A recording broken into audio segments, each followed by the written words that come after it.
današnji oddaji vas bomo popeljali v Posavje, srce sadjarstva Slovenije. Najprej bomo skupaj s Francem Bogovičem opravili zimsko rez jablane v njegovem sadovnjaku, potem pa bomo ugotovili, kako se posavski kmetje povezujejo s podjetjem Eurosad. In ker smo ravno na vrhuncu sezone rezi sadnega drevja, bomo danes obrezali breskev, ki je za zimsko rez nekoliko specifična. Nahajamo se v našem sadovnjaku, to je sadovnjak jablan. Slabe 3 hektare, 2,7 hektarov neto površine. To je že druga generacija. Predtem smo leta 86 in 89 posadili prve jablane.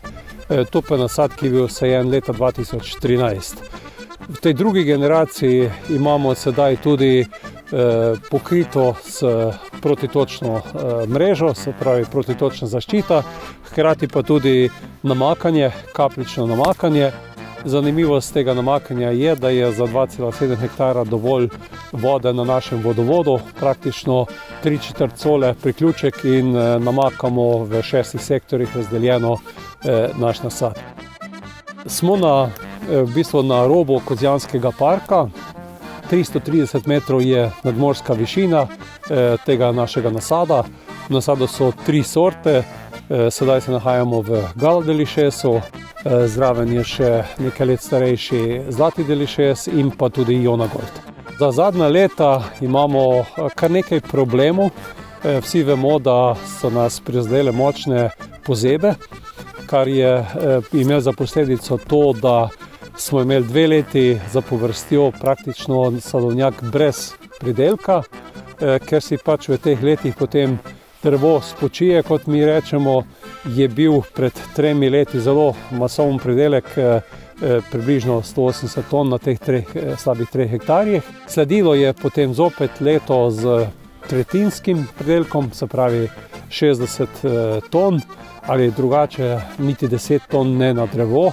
Običajno pa na teh drevesih, ki so na tej šibki podlagi M9, pričakujemo tam okoli 20 pa kakšno kilo zraven jablan. Kot sem že dejal, v tistem slabem letu je bilo potem slabih 10 kil, sledilo pa je lansko leto, ki pa bi bilo rekordno in v bistvu smo na 2,7 hektara neto površine pridelali preko 200 ton, čez 210 ton jabolk. Zato smo letos kar malce v strahu, da nam zopet ne zaniha drevo.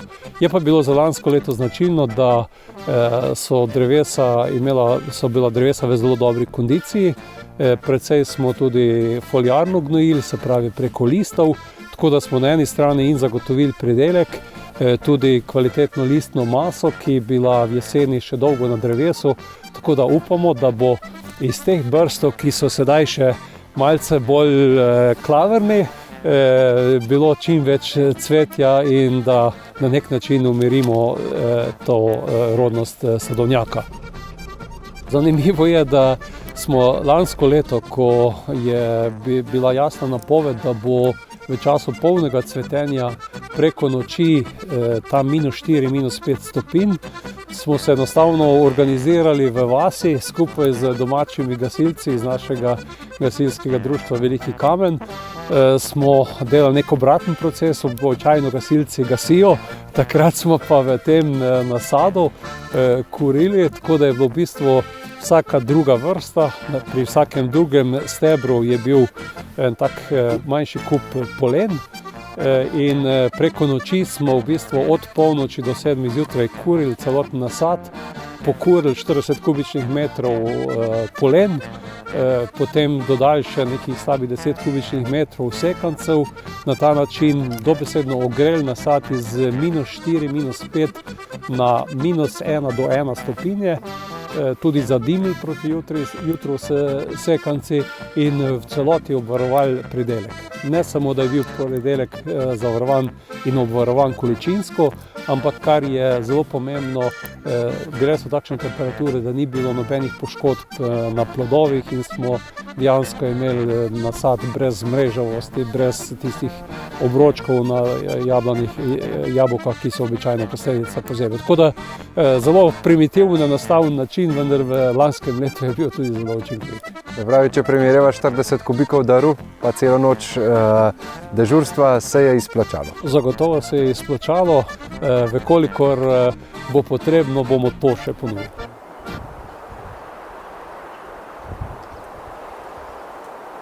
To so ta šibka drevesa, katerih podlaga je znana podlaga M9, najbolj razširjena v teh intenzivnih nasadih. Iz takšne podlage potem zrastejo drevesa, običajno tam 2,5–3 metre.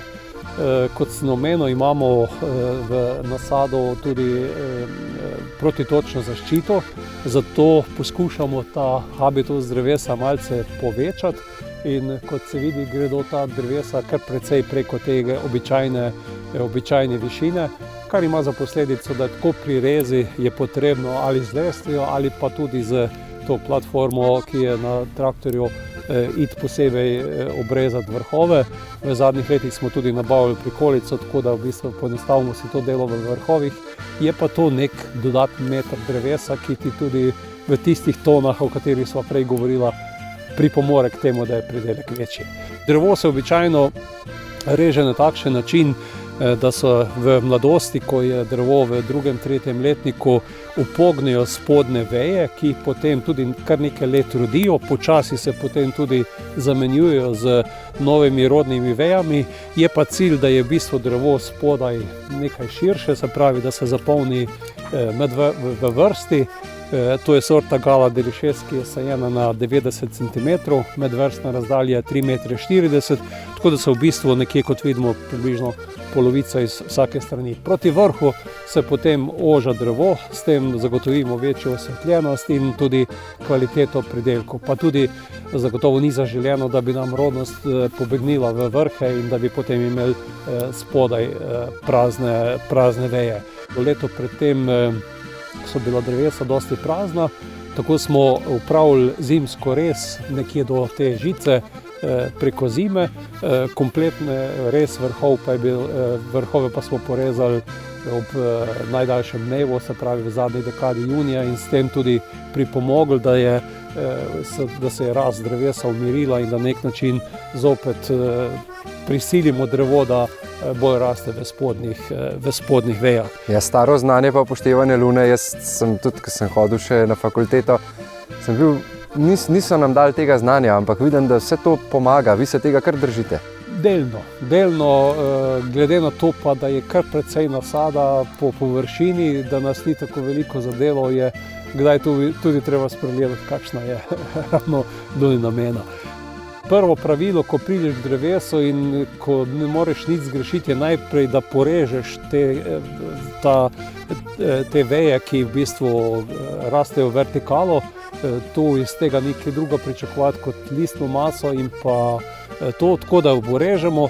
Pri rezi je vedno treba za vsako rezjo, vsakim rezom pomisliti tudi na to, kaj želiš s tem imeti. Običajno se tudi naredijo te rezi po strani, tako da spodbudiš tam, kjer si porezal, potem rast nove veje. Se pravi, če bi šel porezati eno takšno vejo, jo porežeš na takšen način, te ne bom, ker ima lepe vrste, zato da potem nova veja požene iz spodnjega dela in da v bistvu ni tega opogibanja oziroma da se izogniš takšnih vej, kot je ta. Kot sem že dejal, v spodnjem delu takšno vejo se bi mogoče dali tudi upogniti ali pa tudi rajši kar porežemo, tako da v bistvu skrajšamo te veje v tisti dolžini, ker sem prej omenil, da se veje ne gredo eno v drugo, hkrati pa da zapolnimo ta prostor. Vedno moramo biti pozorni na te brste, oceniti v tem zimskem času, ali je to cvetni brst ali je listni brst, in kot sem že dejal, letošnje leto imamo s tem kar malce težav, vendar pa običajno v takšnem letu tudi pustimo kakšno vejo več, zato da lahko potem tudi v sami vegetaciji še porežemo, kajti jablano praktično lahko režeš preko celega leta. Z zgodnjo rezjo pospešiš rast, se pravi zimska res pomeni, da daš drevesu, zmanjšaš število brstov, dolžino vej in s tem koreninski sistem lahko zagotovi močnejšo rast. Vekolikor pa je rast močna, so pa potem te letne rezi tiste, ki na nek način tudi upočasnijo rast drevesa. To je že tipična veja, ki je na tej višini tudi primerna za izrezati, da ne zapolni preveč prostor. In kot sem že dejal, z nekim takšnim rezom, kjer malce pogledamo na te enoletne brste in veje, porežemo in v bistvu sprostimo prostor. Tudi takšna veja na tej višini je praktično premočna, zato jo običajno zrežemo.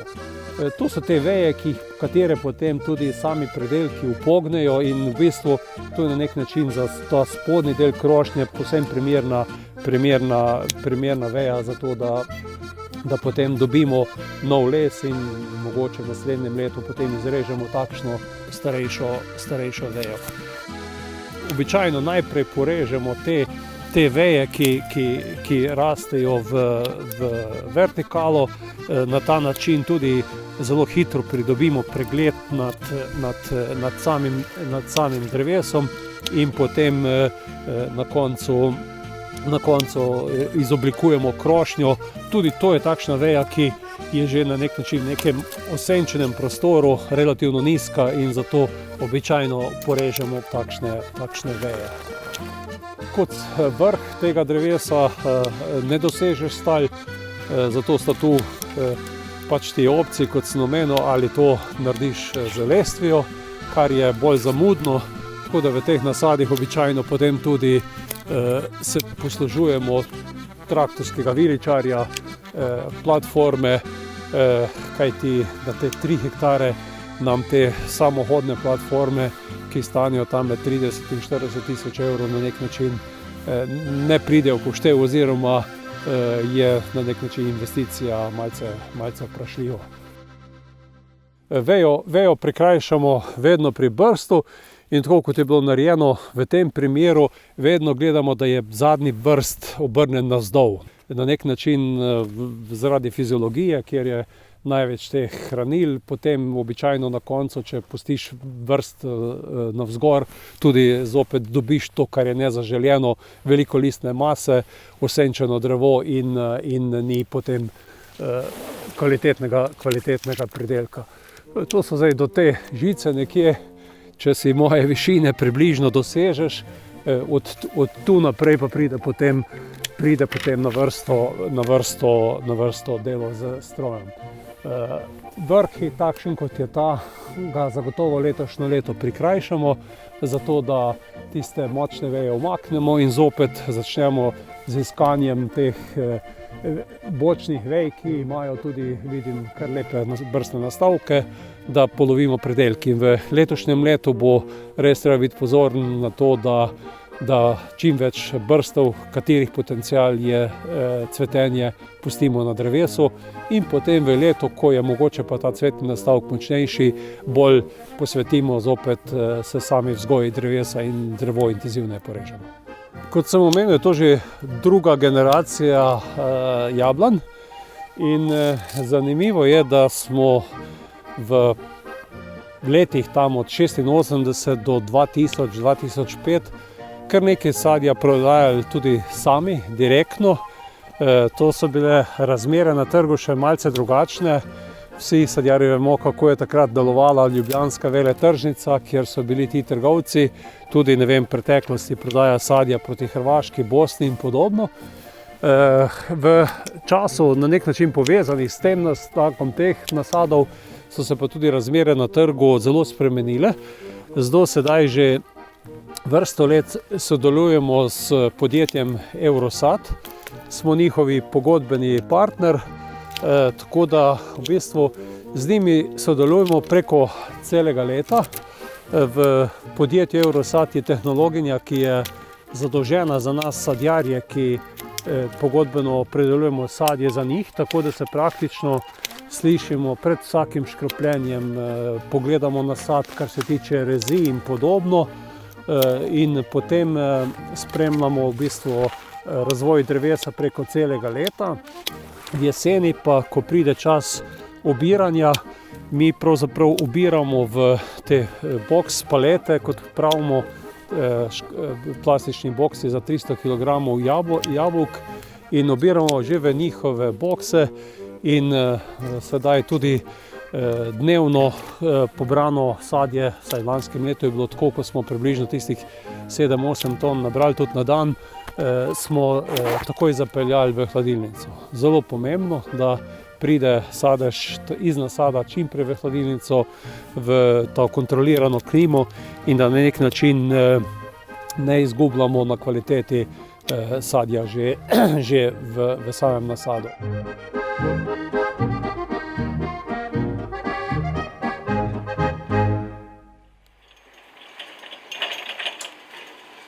Pred obiralno sezono že v logistični pravilnik zapišemo določena pravila obnašanja na našem dvorišču, ravno tako pa zapišemo, na kak način zagotovimo sledljivost sadja. Zato zahtevamo, da vsak naš kooperant in tudi iz naših nasadov pride boks opremljen najprej s tako etiketo, na kateri je zapisan proizvajalec, najmanj tudi sorta in čas obiranja, ravno tako zaporedno obiranje, če je več obiranj.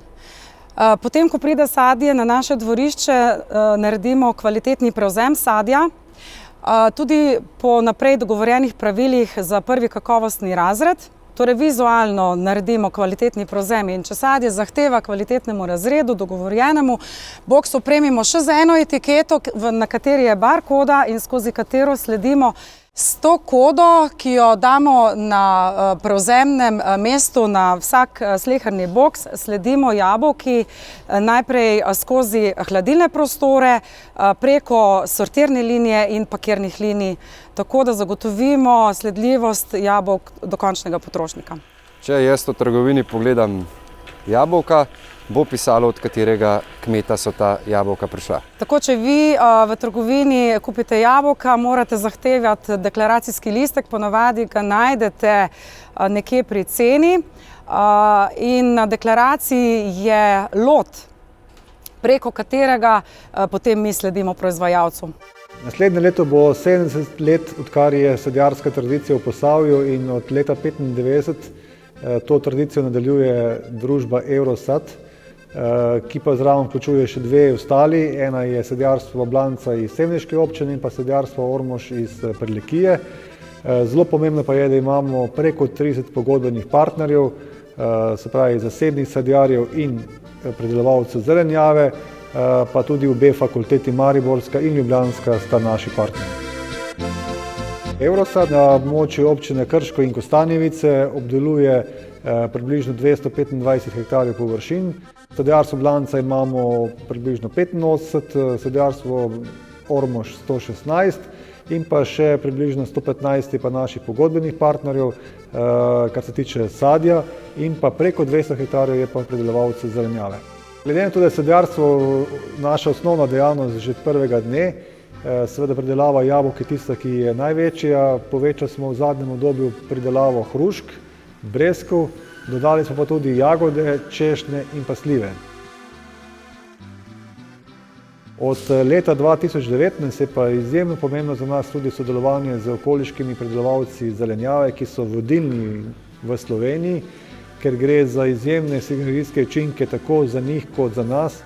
Z veseljem povemo, da smo danes največji pa tudi najkvalitetnejši ponudnik sadja in zelenjave, kjer gre za zelo širok spekter zelenjave. Začnemo z solatami spomladi, potem smo prvi, ki imamo krompir, in pa potem zelo različno, od paprik, bučk, buč in nenazadnje potem prišli do tega, da s to široko ponudbo sadja in zelenjave in pa ogromno različnih izdelkov, ki prihajajo iz sveže sadja in zelenjave, kar nenazadnje vidimo tu danes v naši Eurosad tržnici, je prišlo do odločitve, da odpremo to tržnico, trgovino.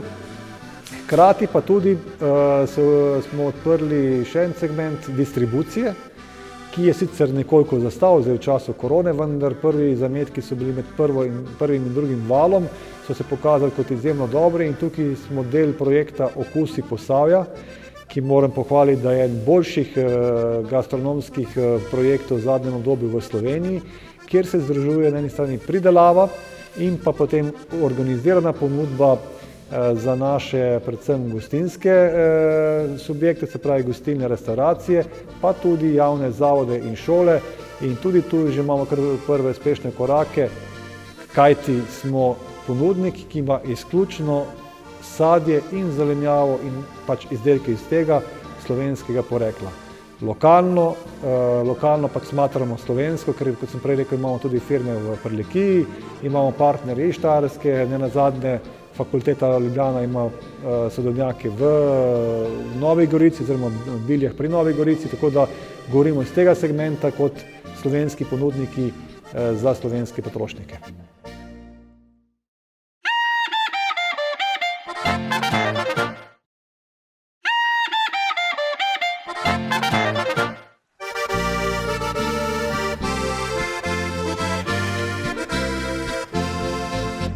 Potem, ko boks opremimo z sledljivostno etiketo, se sadje stehta na kamionski tehnici, naredijo prevzemni dokumenti in po planu skladiščenja se jabolka vozijo v takole velike hladilne komore.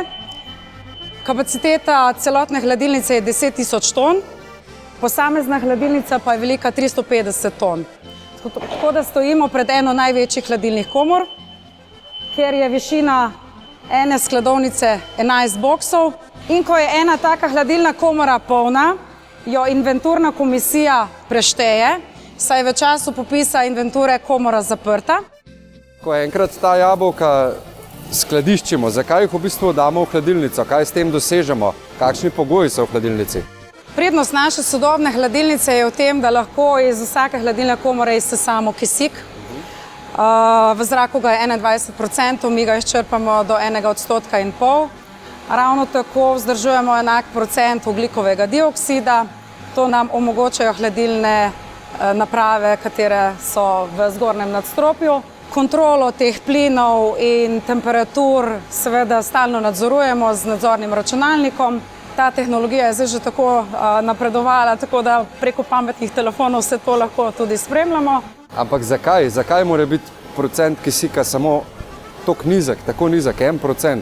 Zato, ker s tem čisto ustavimo dihanje jabolk in na tak način ustavimo proces propadanja oziroma Pretiranega zorenja. Pretiranega zorenja, tako. In potem tako jabolko, ko ga vzamemo iz hladilnice, je tako, kot bi ga obrali praktično včeraj. Tako je, lahko bi temu potrdila. Nismo se še dotakla temperatur, ker tudi temperature vzdržujemo na 0 do 2 stopinj, odvisno od posamezne sorte. Tudi tukaj vidimo sledljivost, to je Eurosadova parcela, sorta Ajdaret, etiketa, ki je prišla iz nasada, etiketa, ki smo jo dali na prevzemu. Vse piše še, kdo je obiral, kdo je viličar vozil, vse. Praktično še to, ker te podatke mogoče nam pridajo prav, če je v boksu preveč otiskov od obiralcev, lahko vidimo, kdo jih je obiral in se da tudi z njim pomeniti, če je bilo kaj narobe.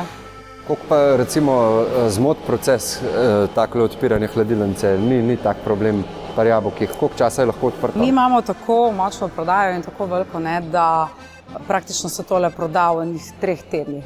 In ni problema, da je tako. Sicer pa damo polovičko določeno količino ven in nazaj vzpostavimo režim, če je sorta, ki ni prodajna v taki količini. Drugače pa tudi določene sorte kombiniramo, da damo, recimo, ene so kompatibilne po temperaturi, da se lahko skupaj skladiščijo. Tako da, ko enkrat komoro odpreš, prideš do 2 sort. Na vrhuncu krize po 2 zaporednih pozebah 2016 in 2017 smo sprejeli pomembno odločitev, da celotno pridelavo sadjarstva Ormož preusmerimo v ekološko pridelavo, tako da letnik 2020 je prvi letnik, ko imamo kompletno pridelavo ekoloških jabolk v Prlekiji, hkrati pa imamo tudi naše pogodbene partnerje, sploh znano kmetijo Repovž, iz Šentjanža, ki ima tudi še ostale izdelke, katere vse tudi prodajamo v naših trgovinah, in še nekaj ostalih pridelovalcev ekološkega sadja je naših partnerjev, tako da to je en zelo močen segment tudi za ponudbo, ki jo imamo, in ob vseh ostalih diverzifikacij, ki sem jih prej predstavil, je to res velika sprememba, ki smo imeli še nekaj let nazaj za slovenske potrošnike.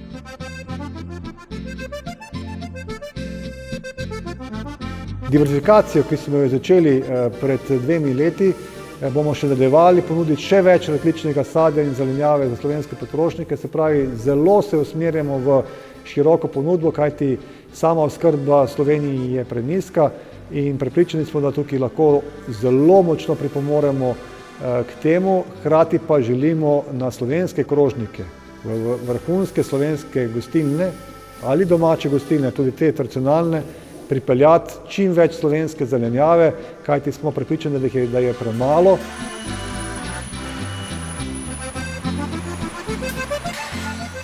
Vidim, da tukaj pri vas vse poteka praktično avtomatsko. Kje smo sedaj? Kateri del linije je to? Zdaj smo mi v sortirnici, ki je računalniško vodena. Zmogljivost tega robota je 10 ton na uro. S sortirno linijo lahko presortiramo jabolko po barvi, kvaliteti, velikosti in napakah. Imamo 21 vodnih kanalov, tako da se jabolka v vsak vodni kanal presortirajo na te načine, ki sem vam jih naštela. Tukaj je voda. Voda ni zaradi tega, da bi ta jabolka prali, ampak Tako ta voda služi zgolj za transport sadja, da se jabolka ne poškodujejo, da ne dobi otiskov. brez pametne tehnologije v kmetijstvu ne gre, oziroma skozi več jo je. Kaj je tam naprava, kaj počne pravzaprav? Tako, tamle je zaprt sistem kamer, ki optično prebere in zazna vse napake na plodovih, ravno tako določi odstotek barve, če kupec zahteva sortiranje po barvi, določi velikost plodov, v tem delu se pa jabolka tudi stehtajo. Zanimivo je tudi to, da imamo praktično ta naš odnos urejen tako, da imamo jeseni, ko smo tik pred obiranjem naslednjega letnika, dokončen obračun za prejšnje leto. Mi namreč dobivamo akontacije od decembra, februarja, aprila, junija, ker pa je hladilnica in pa sortirna linija tudi računalniško vodena, praktično dobimo naš pridelek plačan glede na kvaliteto, na debelino, se pravi, cena je različna za jabolka, ki so, ne vem, debela 70 do 75 mm od tistih, ki so 75 do 80 in podobno. In ta sistem, ki ga ima urejen Eurosat v svoji hladilnici in pa tudi sortirno-pakirni liniji, to omogoča. Tako da sam ocenjujem, da je to, kar počnemo tu v tej verigi okoli Eurosada, nekaj, česar bi se morali v Sloveniji posluževati še tudi drugi v kmetijski panogi. Marsikatera panoga se je pokazala vedno bolj občutljiva na to razdrobljenost in na takšen način tudi lažje konec koncev v tej prehranski verigi si zagotavljamo nek položaj.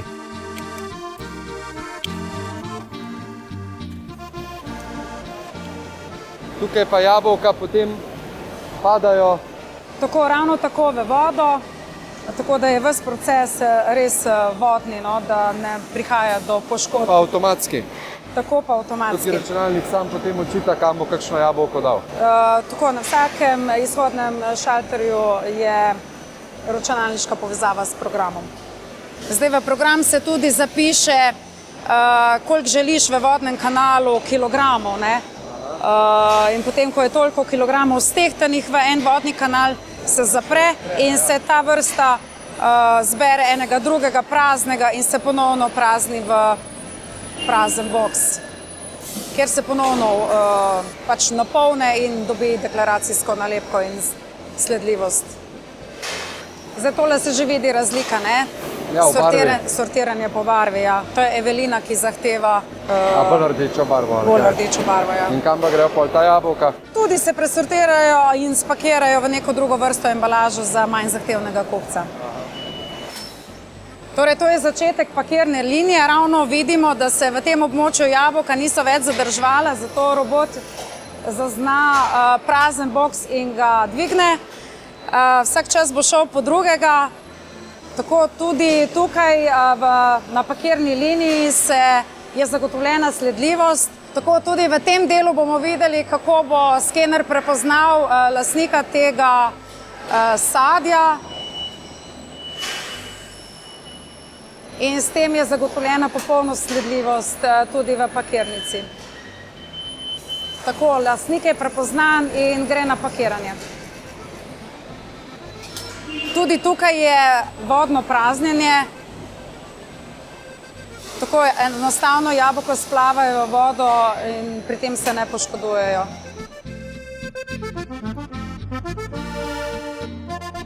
Tudi tukaj voda služi zgolj za transport in praznjenje embalaže.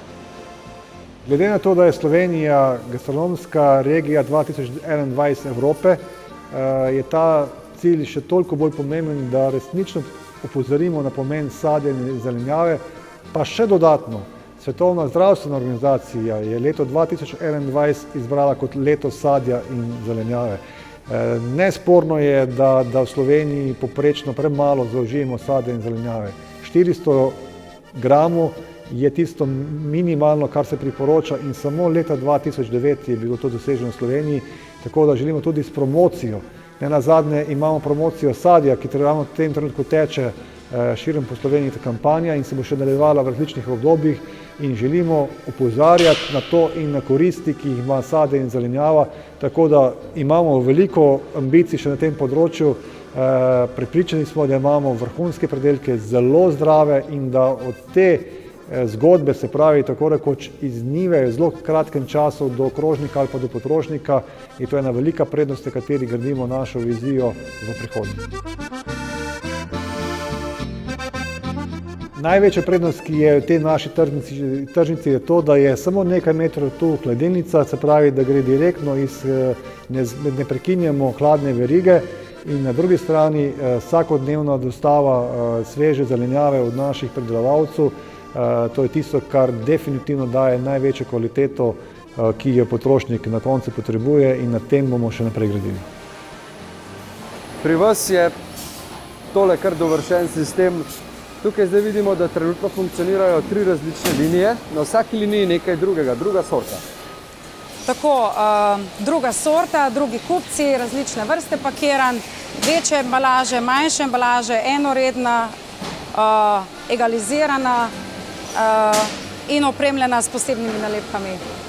Se pravi, tam imava tole Granny Smith. Tako, tam je sorta Granny Smith, pakira se v bušle embalažo, po 18 kg, gre na zelo dolgo pot v Dubaj preko angleškega kupca.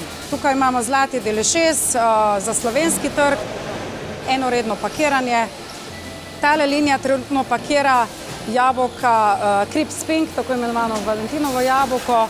6 plodov imamo v pladnju, egalizacija 1 kg.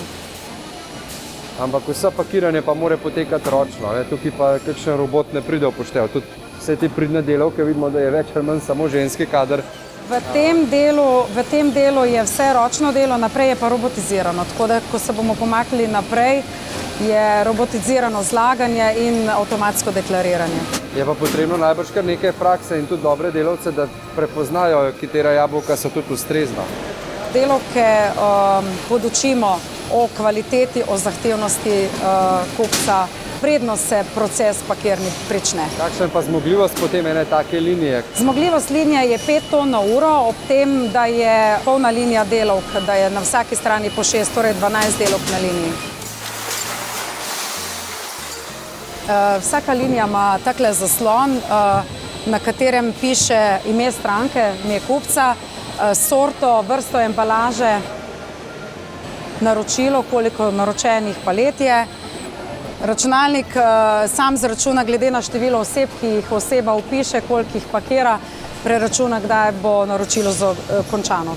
Da potem tudi vi veste najbolj planirati naprej. Tako, tu se vidi število oseb, ki dela, ker je egalizacija na 18 kg, se tudi vidijo vsa tehtanja in pa povprečje. V tem delu je nameščena ravno tale naprava, če bi kupec zahteval, da bi bila na jabolki, na vsaki jabolki tako etiketa, bodi si sorta ali kakšna druga reklama, je v tem delu strojni nanos te etikete. Ko pa enkrat je takole škatla gotova, pa pravite, da je naprej vse robotizirano. Tako, naprej je robotizirano deklariranje in zlaganje na palet. Evo, zdaj bomo videli robota, ki bo zelo elegantno tole zvezo brez ročne delovne sile, brez ročnega napora. No, to so včasih pri nas delali moški. Aha. Zdaj je to nadomestil robot. Robot, ja.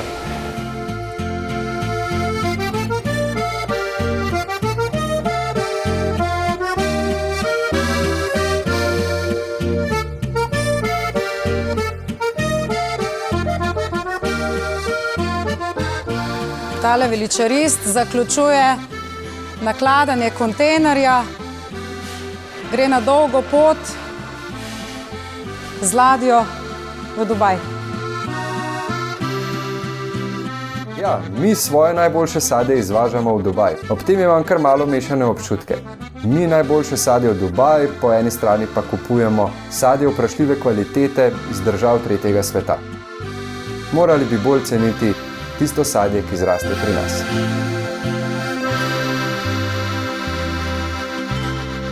In v Sloveniji pridelujemo tudi odlične breskve, ki pa sedaj v zimskem času potrebujejo pravilno nego, pravilno jih moramo obrezati, da bo potem tudi dober pridelek. Poglejmo, kako to delajo strokovnjaki. Breskev je sadna vrsta, ki jo obrezujemo spomladi. Najprimernejši čas za rez breskev je konec februarja, začetek marca. Breskev rodi na enoletnem lesu. In tu smo v sadovnjaku, ki je po svoji starosti zelo bujen. To je sadovnjak, ki prihaja šele v 6. vegetacijsko leto. Ampak zaradi pozeb, ki so se zgodile v preteklih letih, smo na žalost ostali tu brez pridelka. In ker ni bilo pridelka, so drevesa rastla. In zato so tako bujna in zato je to mogoče bo malo specifična rez. Malo drugačna, kot bi to sicer bila, zato tudi so ti enoletni poganjki zelo dolgi, ker v preteklem letu, kot sem že rekla, ni bilo pridelka. Breskev rodi na enoletnem lesu in ker je enoletni les vedno na koncu predhodnih poganjkov, moramo z rezjo ustvarjati tako krošnjo, da nam veje, osnovne veje ne bodo ogolile. Ker seveda enoletni poganjki so na koncu, kot sem že rekla, na koncu krošnje in težijo k svetlobi in zaradi tega se nam lahko zgodi, da nam od osnove veja ogoli in tu na začetku osnovnih vej potem zgubimo pridelek. Zato z rezjo poskušamo, kot sem že rekla, čim več rodnega lesa, teh enoletnih poganjkov, spodbuditi, da zrastajo iz osnovne veje. Ko odrežemo na poganjek, zadaj pustimo čep in 2 očesa, iz katerih potem dobimo poganjek, da ohranjamo rodnost na začetku poganjkov, na začetku vej. Vse močne in vse pokončne veje, ki nam senčijo, odstranimo. Samo pokončne veje odstranimo vzporedno z osnovno, naredimo gladek rez, vse ostale poganjke, kjer pa mi želimo, da dobimo obraščenost osnovne veje, pa režemo na 2 očesa. Drobne poganjke, suhe poganjke izrezujemo. Veje, ki težijo v svoji rasti k tlom, jih z rezjo dvignemo. Lahko jo odrežemo tako, ampak ker je to zelo šibek poganek, jo bomo prikrajšali še nazaj, in jo bomo dvignili v višjo lego, da potem ta veja ne moti pri obdelavi. Zgornje veje moramo biti pozorni, da niso daljše, kot so osnovne veje, zaradi senčenja. Zelo pomembna je osvetlitev, zelo pomemben je potek fotosinteze, da dobijo listi dovolj sončne svetlobe in s tem dovolj hrane, da so potem plodovi kakovostni, okusni, sladki. Režem na čep, ker želim dobiti obraščenost bliže osnovni veji.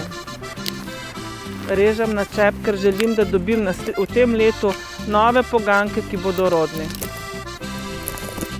Lahko se zgodi, tako kot je primer tu, rezano na čep v preteklem letu, ampak zaradi bujne rasti, zaradi zasenčitve, speča očesa niso odgnala.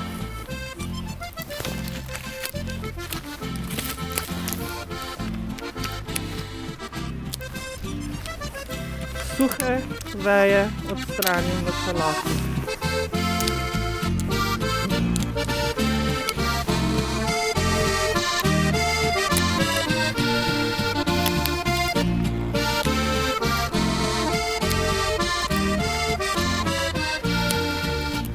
Dolžino vej prilagodimo obdelavi.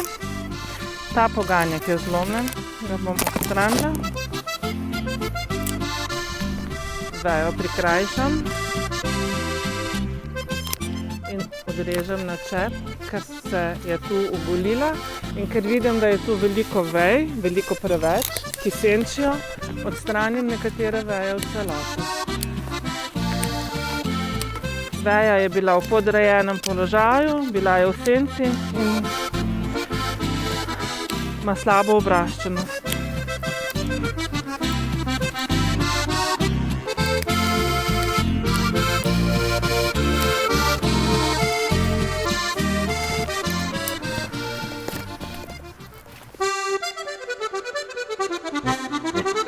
V prihodnji oddaji bomo z dr. Janezom Benedičičem, kmetom iz Martin Vrha nad Železniki, odkrivali skrivnosti sušenja sena. Spoznali pa bomo tudi ekološki kmetiji Kosec in Zadravec iz Prlekije ter se lotili izdelave izdelkov iz ekološke senene govedine.